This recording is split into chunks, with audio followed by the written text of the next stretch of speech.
వందనములు.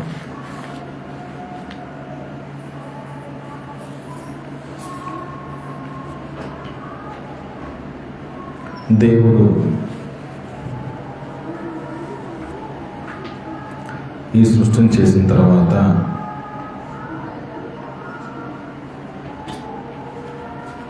ఈ సృష్టిలోని ప్రతిది కూడా మన కంటికి కనిపిస్తున్న ప్రతిది కూడా నమ్మకముగా దాని పనిలో ఉంది. ఈ విశ్వము ఏమాత్రము అలసిపోకుండా ఈ సృష్టి అంతా కూడా దేవుని మాటకు లోబడి దాని పనిలో అది నమ్మకంగా కొనసాగుతుంది.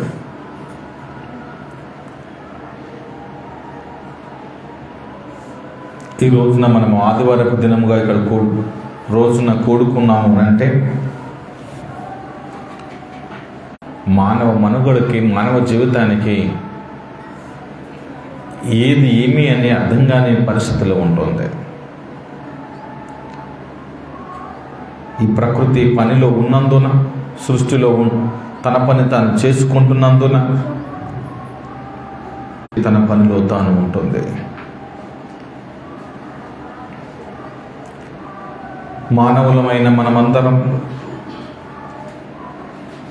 దేవుని కోసమే, దేవుని పని కోసమే దానికి సమీపమవుతున్నాము. మీరు ఇంకనూ దేవుని పనిలో కొనసాగండి అని.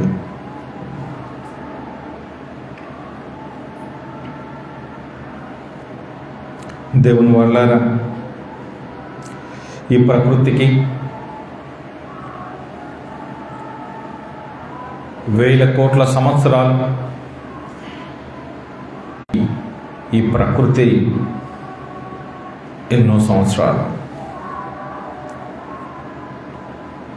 అయినా ఇంత వయసు ఈ ప్రకృతి మీద పడతా ఉన్నా, ఈ సృష్టి మీద పడతాము అని జ్ఞాపకంగా చెప్పుకునేటటువంటి పరిస్థితి ఉంటుంది.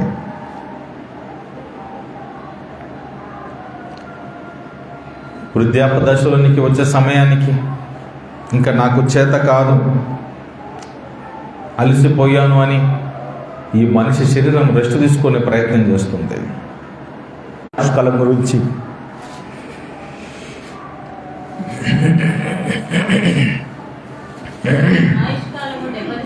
మా ఆయుష్కాలము 70 సంవత్సరములు, అధిక బలము ఉన్న ఎడల 80 సంవత్సరాలు అవుతుంది.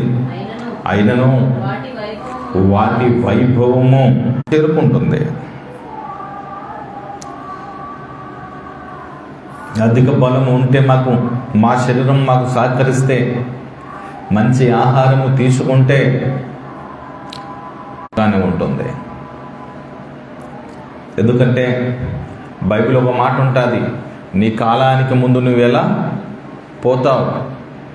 దేవుని యొక్క దృష్టిలో, దేవుని యొక్క ఆలోచనలో మనుషుని యొక్క కాలము ఆయన ఎంత నిర్ణయించాడో ఆయనకు మాత్రమే ఇష్టమున్న, నాలుకకు ఇష్టమైనటువంటి రుచికరమైనటువంటి పదార్థాలు ఇచ్చిన ఈ మనిషి శరీరాన్ని క్షీణింపజేసుకొని దేవుని పనిని మర్చిపోయి ఆ రోజున బాధపడేటటువంటి ఒక సమయం వస్తుంది. ఆ రోజున బాధపడే, దుఃఖపడే మనిషి నీలో ఉండగలిగితే, నేను దేవుని కోసమే బ్రతకాలనుకుంటున్నాను, దేవుని పనిని నేను చెయ్యాలి అని అనుకుంటున్నప్పుడు మనిషి తమ శరీరాలను కాపాడుకోవాలి.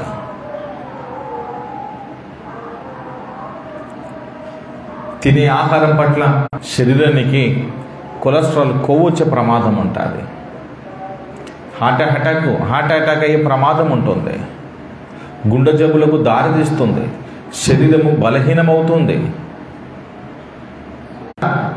ముందు నుండి దాన్ని చక్కగా దానికి ఎంత ఇస్తే బాగుంటాం అంతే ఇచ్చి భోజనం ఇచ్చి నువ్వు దాన్ని పోషించగలిగితే 80లో కూడా నువ్వు ఆరోగ్యంగా ఉంటావు, బలంగా ఉంటావు. ఇంకా దేవుని పని చేసేటటువంటి అవకాశం ఉంటుంది. ఇంకా దేవుని పనిలో కొనసాగేటటువంటి అవకాశం ఉంటుంది. నీ వయసు 80 దాటిన తర్వాత కూడా కొత్త బట్టలు కొనాలి అంటే ఒక పండగ రావాలి. కానీ ఈ రోజుల్లో ప్రతిరోజు మాంసం అయిపోయింది. మనిషి జీవితంలో ప్రతిరోజు మాంసం అయిపోయింది. శరీరానికి ప్రమాదం. తద్వారా వృద్ధాపంలోకి వెళుతూ ఉన్నా మీ శరీరము మీకు సహకరిస్తుంది, దేవుని పనిలో ఉంటుంది. ఈ ప్రకృతి అంతా కూడా ఇన్ని సంవత్సరాలు గడుస్తూ ఉన్నాయి. రోజు దాకా ఈ విశ్వంలో ప్రతిదీ కూడా దేవుని పనిలోనే నిమగ్నమై ఉంది, పని చేసుకుంటా ఉంది. ఈ రోజున నీ వయసును లెక్కగడుతున్నావు, ఈ రోజు సంవత్సరాన్ని 2025 అని లెక్కగడుతున్నావు అంటే ఈ కాలచక్రములో, ఈ విశ్వములో, ఈ ప్రకృతిలో ఈ సమయం కదా. ఎన్ని సంవత్సరాలు దాటిపోయిందండి. అయినా ఈ ప్రకృతికి, విశ్వానికి ఎక్కడ అలుపు అనేది లేదు. నీ శరీరమే క్షీణించిపోతుంది, నీ ఆరోగ్యమే క్షీణించిపోతుంది, దేవుని పనిలో ఉండకుండా చేస్తుంది. మనకందరికి కలిగేడు రక్షణ గురించి చాలా ఆసక్తి ఉంది, మీకు రాయాలని ఉంది, ప్రయత్నపడుచున్నాను. మీకు చెప్తున్నాను వినండి. పరిశుద్ధుల కొరకు ఒకసారి అప్పగింపబడిన దేవుని భయం మనలో ఉండాలి. దైవ భయము మనలో ఉన్న ఎడల ఆయన పనిలో ఉండాలి, ఆయన గురించి నేర్చుకోవాలి, ఆయన సత్యాలను తెలుసుకోవాలి, ముందుకు సాగాలి అనేటటువంటి ఆలోచన మనిషికి వస్తుంది. ముఖ్యమైన విషయం చెప్తున్నాను. కూల్ డ్రింక్స్ అనేటివి చాలా ప్రమాదకరం. వాటి జోలికి వెళ్ళకండి.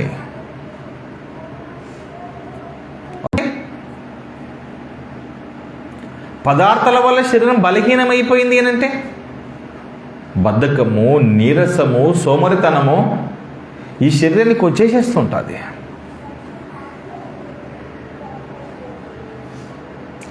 ఒక్కసారి అప్పగింపబని ఈ బోధ కోసం మీరందరూ పనిలో ఉండి శక్తి లోపము లేకుండా చెయ్యి పనికి ఏదన్నా ఉంటాయి.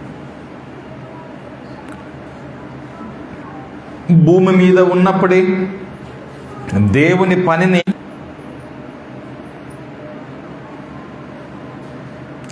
దేవుడు అంటే నేటి ప్రపంచానికి చులకనగా కంటికి కనబడతలేడు. కాబట్టి స్కూల్లో విద్యార్థికి టీచర్ అంటే భయము, కారణం చేతిలో బెత్తం ఉంటుంది అని.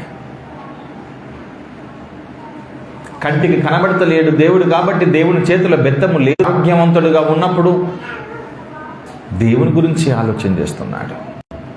అనారోగ్య పరిస్థితుల్లో కూడా దేవుని గురించి ఆలోచన చేస్తున్నాడు. అంతటి శక్తిని మనం పొందుకోవాలి. అందులో సంచరిస్తున్నాడు. వీడికి ఎక్కడ తిరుగుతున్నాడట? భూమి మీద తిరుగులాడుచుము. నిబ్బరమైన బుద్ధి గల వారై మెలకువగా ఉండుడి. మీ విరోధి అయిన అపవాది ఓకే ఎవరిని మృంగుదునా అని తిరుగుచూ ఉన్నాడు. నువ్వు అవకాశం ఇచ్చావా? బహు జాగ్రత్త సుమా. యెహోవా నీవు ఎక్కడికి వచ్చితివి? ఇప్పుడు నీ చెయ్యి చాపి అతనికి కలిగిన సమస్తమును మొత్తని ఎడల అతడు నీ ముఖమును నీ ఎదుటినే దూషించి నిన్ను విడిచిపోవునని యెహోవాతో అనగా. ఇలా అయినా దేవునితో అపవాది ఎలా మాట్లాడుతున్నాడు చూడండి. ఆస్తులు వస్తాయని, పెళ్ళిళ్ళు అవుతాయని, ఉద్యోగాలు వస్తాయని, శరీరంలో బలహీనతలు పోతాయని అందుకు దేవుని నమ్ముకున్నావా? ఒకవేళ అందుకు నమ్ముకున్నావా దేవుని? పరలోకం చేరుకుంటామని, దేవుని ఎదుకు చేరుకుంటామని, ఆ దేవుడే నిజమైన దేవుడని.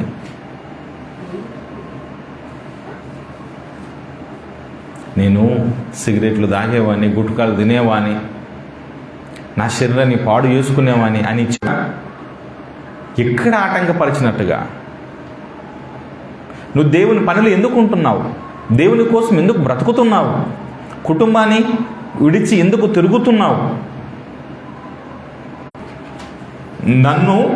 నన్ను వెంబడించే వాడికి అనేకమైనటువంటి కష్టాలు వస్తాయంటుంది వాక్యం. నన్ను వెంబడించేవాడికి, ప్రభువుని వెంబడించేవాడికి, క్రీస్తుని వెంబడించేవాడికి, అతని భార్య అంటుంది, అతని పరిస్థితి చివరికి అతనికి అనేకమైనటువంటి, మీరు ఇక్కడ చూస్తారు, జబ్బు వస్తాయి. అక్కడి జబ్బు వచ్చిన తర్వాత ఆస్తి పోతుంది, పిల్లలు పోతున్నారు, సంపాదన పోతుంది, అతనికి ఐశ్వర్యం పోతుంది, ఆరోగ్యం పోతుంది. వచనం నుండి, అందుకు యెహోవా నీవు నా సేవకుడైన యోబుని సంగతి ఆలోచించుతావా? అతడు యథార్థవంతుడును న్యాయవంతుడును. మాటలు చూడండి, దేవుడు ఎలా చేసి స్టేట్మెంట్ ఇస్తున్నాడు. యథార్థవంతుడు న్యాయవంతుడునై ఉండి దేవుడు అయ్యారు, పంట పొలాలు పోయాయి, అంత పోయింది, వదలక నిలకడగా, పదార్థుడు వదలక నిలకడగా నిలబడ్డాడు అన్నాడు.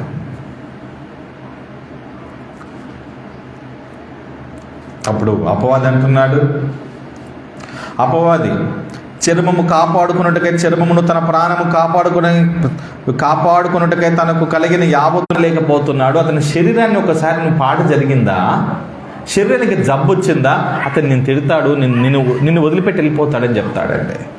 అప్పుడు అందుకు యెహోవా అతడు నీ వశం ఉన్నాడు, అతని ప్రాణమును మాత్రం నువ్వు ముట్టవద్దని సెలవిచ్చాను. కాబట్టి అపవాది యెహోవా సన్నిధి నుండి బయలు వెళ్ళి అరికాలు. ఎంత ఘోరం అండి ఇది. ఒక మంచి రాజుల బ్రతికిన తాను ఈ పరిస్థితులకు వెళ్ళిపోయాడు. ఏ స్థితిలోకి వెళ్ళిపోయాడు? దేవుని దూషించి మరణము కమ్మనను, దేవుని దూషించి చనిపోని చెప్పింది భార్య. ఎందుకు భార్య భర్తను చనిపోమంటుంది? ఎందుకు? ఏ కారణం చేత? ప్రపంచంలో చాలామంది ఈవిడని, యోబు భార్యని చెడుగా చిత్తలేక, నా భర్త క్షీణించిపోతున్నాడు, నా భర్త బాధపడుతున్నాడు, అయ్యో ఎంత కష్టం వచ్చింది నా భర్తకు, కనీసం అన్న చనిపోతేనన్నా అతనికి బాధ, ఈ రొంపి అనేది ఉండదనే ఉద్దేశంతో చెప్పిన పదమే తప్ప తనదేదో మనం అనుకున్నటువంటి భాషలో మంగళసూత్రాలు దూరం చేసుకోవడం కోసం కాదు. పిల్లలు పోయినప్పుడు తోడుగా ఉంది, ఆస్తి పోయినప్పుడు తోడుగా ఉంది, సంపద పోయినప్పుడు కాదు. చెడ్డ భార్య ఏం కాదు యోబుకి. యోబు బాధను చూసి ఎంతగానో ఎన్ని రోజులని ఇలా గోకుతూ ఉంటుంటాడు.